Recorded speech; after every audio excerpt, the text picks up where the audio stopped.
ओम शांति। Thought of the day.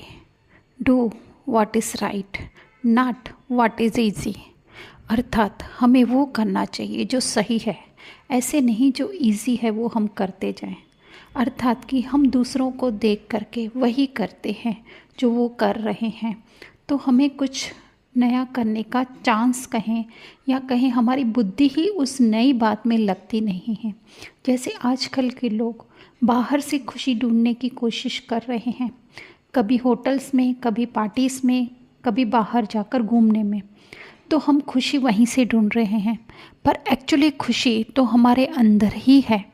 सिर्फ हमें जो है उसका सही तरीका पता होना चाहिए, हमें स्वयं की जानकारी होनी चाहिए। वो तो तभी हो सकता है जब हम अपने साथ समय बिताएं। तो चलिए आज से कुछ समय ऐसा निकालें जो हम स्वयं के लिए निकालें। अच्छा, ओम शांति।